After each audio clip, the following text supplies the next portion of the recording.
तो चलिए सीधे इस कहानी में उतरते हैं। आज हम एक ऐसी घटना की पड़ताल करने वाले हैं जो सुनने में मनगढ़ंत लग सकती है, पर इसकी सच्चाई रोंगटे खड़े कर देती है। मुंबई, एक ऐसा शहर जो कभी सोता नहीं, हमेशा भागता रहता है ना। लेकिन इन चमचमाती रोशनियों के ठीक पीछे कुछ ऐसे अंधेरे कोने हैं जिन पर हमारी नजर नहीं जाती। आज हम जिस चीज का डीप डाइव कर रहे हैं वो एक बिल्कुल आम से दिखने वाले फ्लैट में घटी बेहद अजीब और खौफनाक घटनाओं के बारे में है। सोचिए, क्या हो अगर डरावने साए पलंग के नीचे नहीं बल्कि आपके लिविंग रूम में खेल रहे हों। बचपन में हम सबको यही लगता था ना कि भूत या ऐसी चीजें अंधेरे में छुपते हैं, लेकिन इस कहानी का सबसे डरावना हिस्सा यही है कि यहाँ डर छुप नहीं रहा है, वो तो दिन के उजाले में बिल्कुल सामने मौजूद है।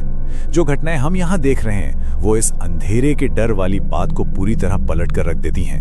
अब यहाँ सबसे दिलचस्प बात जो ध्यान देने वाली है वो है इन दो बिल्कुल अलग दुनियाओं का अंतर। एक तरफ भागती दौड़ती मुंबई है, कॉल सेंटर की जॉब्स, वीकेंड की पार्टियां और बस एक तेज रफ्तार जिंदगी, और दूसरी तरफ बोरीवली का वो 2 BHK फ्लैट जहां प्रकाश, उसकी गर्लफ्रेंड नंदिनी और उनका दोस्त भास्कर रहते थे।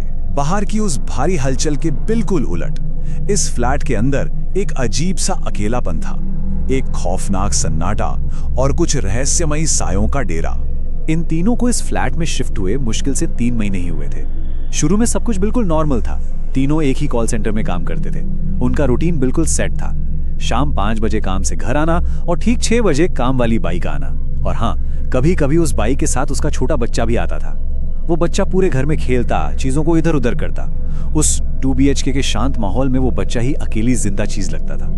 थोड़ा परेशान करने वाला जरूर था, पर अब मुंबई में बाई मिलना ही कितना मुश्किल है, तो किसी ने कुछ नहीं कहा। ऊपर से देखने में सब बिल्कुल नॉर्मली लग रहा था। चलिए अब थोड़ा आगे बढ़ते हैं और देखते हैं कि यह सब शुरू कैसे होता है। अगर इस पूरे घटनाक्रम पर गौर करें तो शाम का वक्त बिल्कुल आम दिनों जैसा है, लेकिन फिर आता है रात का 3 बजे का समय। एकदम खौफनाक सन्नाटा, और तभी बिजली के बल्बों के झपकने की अजीब सी भिनभिनाती हुई आवाजें आने लगती, और फिर अचानक से बाथरूम, किचन या डाइनिंग हॉल की लाइट ऑन मिलती। इतनी शांति में लाइट का अपने आप ऑन हो जाना ही डरा देने के लिए काफी है। और सबसे अजीब बात, तीनों में से किसी ने भी वो स्विच ऑन नहीं किया था। अक्सर जब ऐसी चीजें होती है ना, तो हमारा दिमाग सबसे पहले कोई लॉजिक ढूंढने लगता है। इन तीनों ने भी यही किया। उन्होंने सोचा चलो इलेक्ट्रिकल फॉल्ट होगा, वायरिंग खराब होगी। किसी ने भी इस पर ज्यादा बात नहीं की। शायद उन्हें लगता था कि अगर उन्होंने इस डर को माना तो उनके दोस्त उनका मजाक उड़ाएंगे। हम इंसान ऐसी खौफनाक सच्चाइयों को इग्नोर करने के बहाने ढूंढ ही रहते हैं। लेकिन फिर एक दोपहर सब कुछ बदल गया। प्रकाश और नंदिनी घर लौटे तो देखा कि बाई का बेटा ड्राइंग रूम में खेल रहा है, पर बाई कहीं नहीं थी। उन्हें लगा शायद वो पड़ोस में शर्मा जी के यहाँ काम करने गई होगी और बच्चे को यहाँ छोड़ गई। उन्होंने 1 घंटे तक इंतजार किया, और फिर जब पड़ोस में पूछा तो जो जवाब मिला उसने उनके होश उड़ा दिए। शर्मा जी ने बताया कि बाई तो उस दिन आई ही नहीं थी, और जब वो भागकर वापस अपने फ्लैट में आए तो वो बच्चा गायब था। पूरा घर छान मारा, पर वो ऐसे गायब हुआ जैसे हवा में घुल गया हो। अब कहानी का वो हिस्सा आता है जो सच में रोंगटे खड़े कर देता है। रात के 8 बज चुके थे। प्रकाश और नंदिनी डर के मारे घर छोड़कर एक पार्टी में चले गए थे, और पीछे से भास्कर अपना ओवरटाइम खत्म करके बिल्कुल अकेला घर लौटता है। उस बेचारे को दोपहर की उस अजीब घटना के बारे में कुछ भी नहीं पता था। फ्लैट में एक अजीब सा सन्नाटा था, और उस अकेलेपन में एक गहरा डर महसूस हो रहा था, जैसे घर की दीवारें ही उसे घूर रही हों। भास्कर दिन भर की थकान से चूर था। उसने चुपचाप अपनी अलमारी से तौलिया निकाला और सीधा बाथरूम की तरफ गया, पर जैसे ही उसने बाथरूम का दरवाजा खोला उसके पैरों तले जमीन खिसक गई। जो उसने देखा वो किसी बुरे सपने से कम नहीं था। बाथरूम का फर्श और दीवारें पूरी तरह से खून से सनी हुई थीं। एक बिल्कुल आम सी शाम एक ही पल में एक भयानक दुस्वप्न में बदल चुकी थी। भास्कर की तो जैसे सांसें रुक गई। वो दहशत में मेन डोर की तरफ भागा, पर अचानक उसके अपने बेडरूम से एक आवाज आई जिसने उसके कदम रोक दिए। डरते डरते वो बेडरूम की तरफ मुड़ा, और वहां उसने देखा कि काम वाली बाई का वही छोटा बच्चा उसके बिस्तर पर घुटनों में चेहरा छुपाए बैठा था। भास्कर ने कांपती हुई आवाज में पूछा कि वो यहाँ क्या कर रहा है। बच्चे ने धीरे से अपना सिर उठाया। उसके चेहरे पर एक अजीब सी डरा देने वाली चमक थी, और उसके होठों पर एक ऐसी मुस्कान थी जो किसी भी जिंदा इंसान की नहीं हो सकती।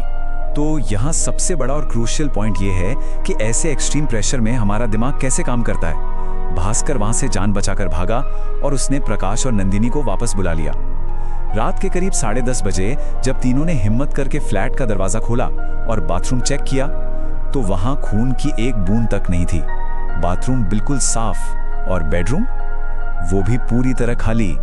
ये वो वक्त था जब उनका डर अपने पीक पर था, क्योंकि जब आप कुछ इतना भयानक देखते हैं और फिर वो अचानक गायब हो जाता है तो आपको खुद की ही दिमागी हालत पर शक होने लगता है। उस डरावने सन्नाटे में जब उन्हें कुछ भी समझ नहीं आ रहा था, प्रकाश ने घबराहट में अपने मकान मालिक को फोन मिला दिया और तब जाके उस फ्लैट की दीवारों में दफन एक बहुत ही गहरा और काला राज बाहर आया। एक ऐसा सच जिसे मकान मालिक ने इतने सालों से छुपा कर रखा था। ठीक 10 साल पहले की वो खौफनाक सुबह। मकान मालिक ने कांपती आवाज में बताया कि 10 साल पहले जब उसने उस फ्लैट का दरवाजा तोड़ा था तो अंदर का नजारा रूह कपा देने वाला था।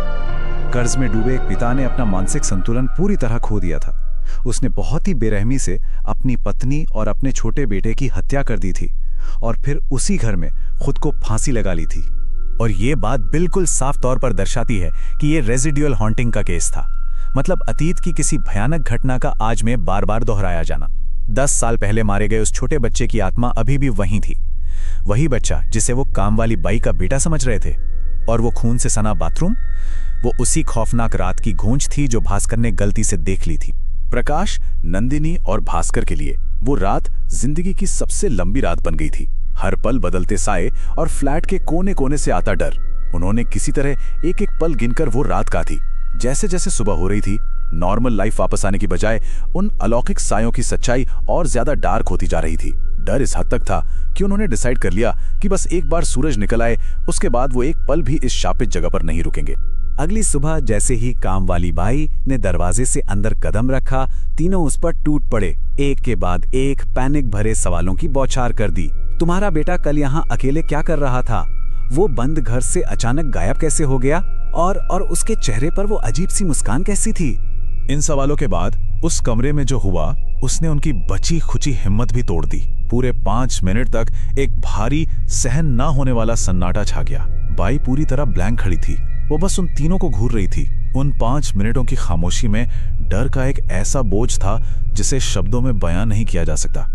और फिर उस भारी खामोशी को तोड़ते हुए बाई ने धीरे से कहा, मेरे पास इन सवालों का कोई जवाब नहीं है, क्योंकि मेरा तो कोई बेटा ही नहीं है। जिस बच्चे को वो इतने महीनों से अपने घर में खेलते हुए देख रहे थे, जिसकी हरकतों को वो नॉर्मल मान रहे थे, वो कभी कोई इंसान था ही नहीं।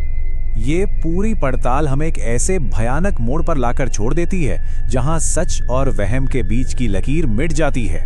सोचिए, जब आपके ही घर की सुरक्षित दीवारें उन खौफनाक सायों का ठिकाना बन जाएं, तो इंसान किस रियलिटी पर भरोसा करेगा?